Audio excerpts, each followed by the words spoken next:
name's Jason McNew. I'm a parent. I live in Upper Adams School District. I've got 4 little ones, 2 of which go to Biggerville Elementary. I'm also running for the school board coming here. Ms. Solberg, I think you made some very interesting points on success is the ability to get things done, and the purpose of this institution, the school district, is to educate children so they can go out into the world and they can live quality lives, and they can produce things and have children of their own. And as you point out, these metrics with the SATs and the tests, we're failing. And it's not just the schools, this problem is systemic. We, as an American society, in many ways, don't value education any more than the way they do in other countries, specifically in Asia. The United States now is 30th in math worldwide, and we're 23rd in science. We're actually below Estonia and countries like Singapore. And this is in spite of a 4-fold increase in funding in the last 40 years since 1960. Since 1961 to 2008, there's been a 4-fold increase in spending per student, and that's adjusted for inflation. There's only one country in the world that spends more than we do, and that's Switzerland. Our answer to everything has been to just dump money on it, and we're long past the point of diminishing returns. And I see two major issues here. And my sister is a school teacher. My wife's parents are both school teachers. My grandmother was a professor. And it's not just the schools. A lot of the problems is the parents. How many people here are parents tonight? Okay, so there's a lot of parents here. I mean, you're here. You're obviously concerned about your kids' education. How many are teachers? Okay, and administration. So it's more parents than teachers. There's a lot of parents that just put the kid on the bus every day, and then they're not paying attention to the kid's education. So it's not just the schools.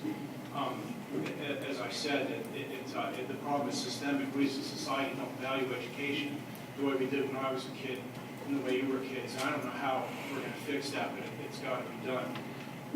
And as far as these budgetary issues go, in my view, and I was talking to Dr. Eschbach about this today, I think the potential for this to get a lot worse exists.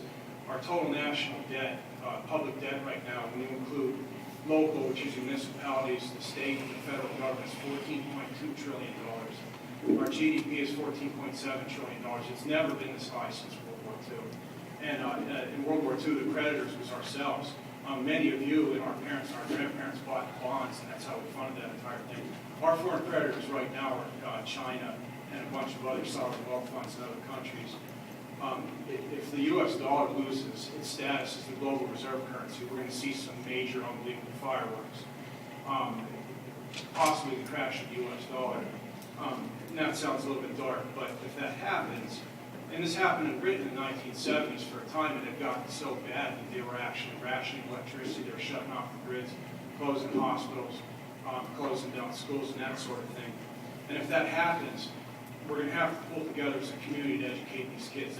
Fires are still going to have to get put out, police cars are still going to have to run, and the kids are still going to have to get educated. But we can't just keep dumping money on these problems anymore. It's not solving anything.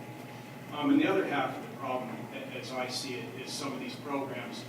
For instance, everyday math. Has anybody looked into this and had any issues with it? The math program that we're using up Upper Adams?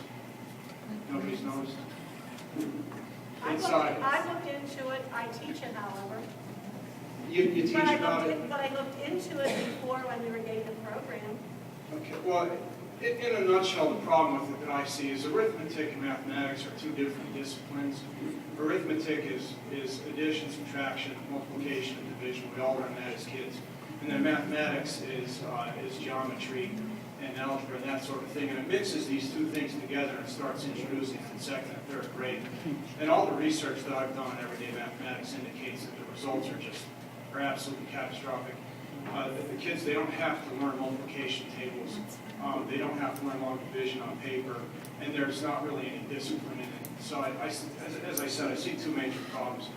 Is some of the programs that we're using, and then us as a society, we don't value education as much as we used to.